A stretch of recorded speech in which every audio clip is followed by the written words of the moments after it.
Ukraine became an independent state on August 24, 1991.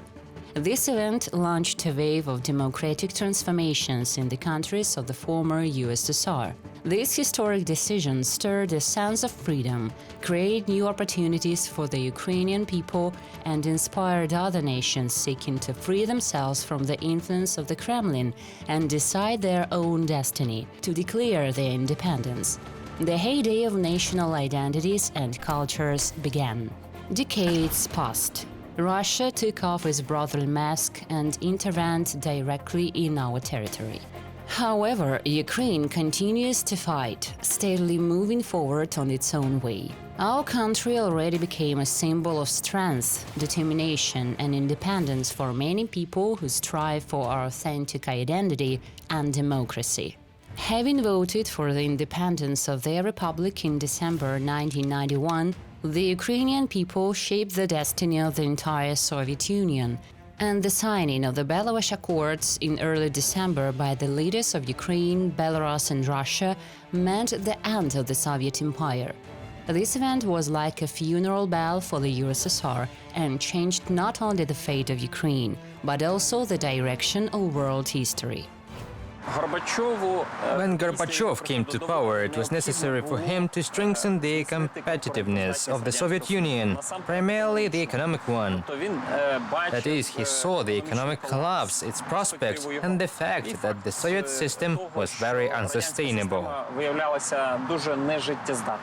Perestroika, meaning restructuring, and glasnost, meaning transparency, openness to discussion, which were intended to restore confidence in the communist government, led the consequences that Gorbachev did not foresee or expect. Gorbachev's reforms created opportunities for political mobilization from below.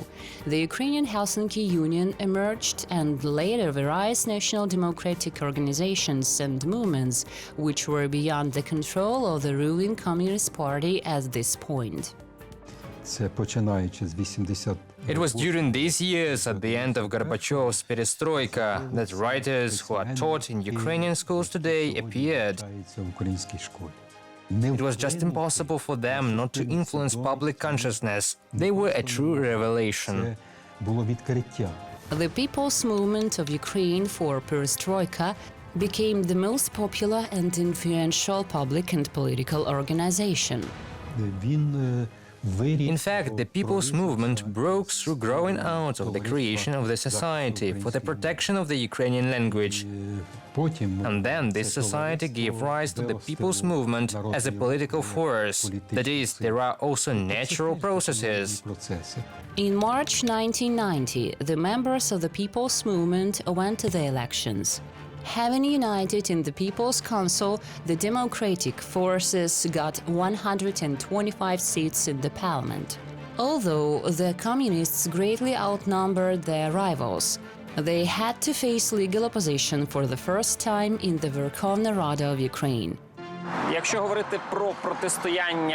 we talk about the confrontation between Moscow and Kiev during the period of perestroika, it actually emerged only in the 1990s, when Ukraine, followed by many other republics of the Soviet Union, decided on its sovereignty. Moscow, feeling that it is losing power over the Union republics, initiated the signing of a new agreement on the basis of which a new constitution of the USSR could be created. In response to this, at the beginning of October 1990, mass protests began in Kiev. This protest was called the Revolution on Granite.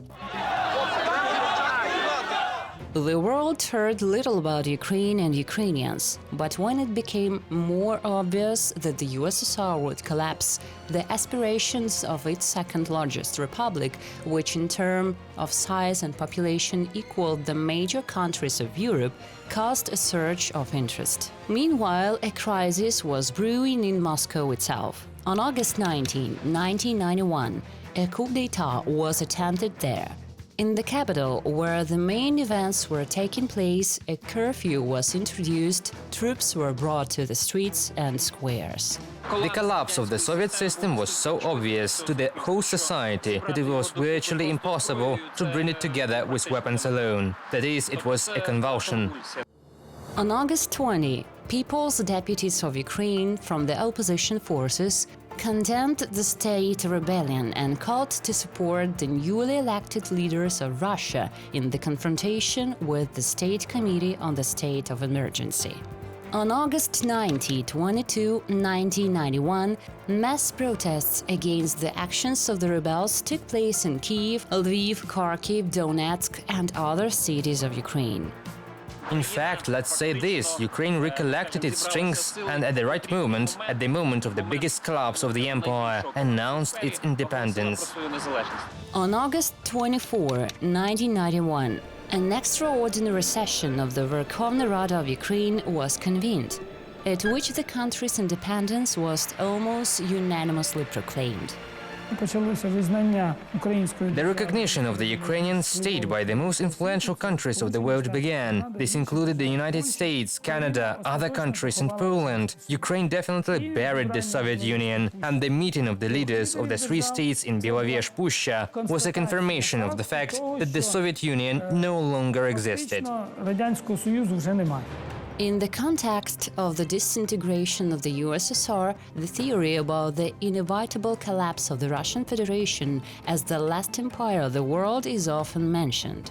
Some experts have been counting down since 1991. It was then that several independent states were formed on the territory of the modern Russian Federation. However, at present, the disintegration of Russia may be a consequence of the policy of the Russian president. Today, for many Ukrainians, the main indicator of the end of the war and the final victory of Ukraine will not be the destruction or withdrawal of the enemy from the entire territory of the country, but rather the collapse of Russia. After all, as long as such Russia exists in its present borders, there is a constant threat, if not of a new full-scale invasion, then of constant missile strikes on Ukraine. The fragmentation of Russia, intensified by Putin on February 24, 2022, will happen regardless of anyone's wishes. The only question is the speed of it. The West still does not want to admit this. It believes that it can somehow regulate it, negotiate with someone there. I believe that this is a process that cannot be stopped. If the fragmentation of Russia doesn't happen, it will be a question of our stability, our survival. It will be on the agenda constantly, and it will be a constant challenge for us. Ukraine is the key element that hinders Putin's scenario of reviving the USSR in its borders of 1989. The strong resistance of the Ukrainian people, having disturbed all of Putin's plans, became a surprise for him, and perhaps even a disaster. Initially, he planned to seize Ukraine within a few days. The way to annexation of Crimea was carried out, or sort of a teaming of Belarus and Kazakhstan.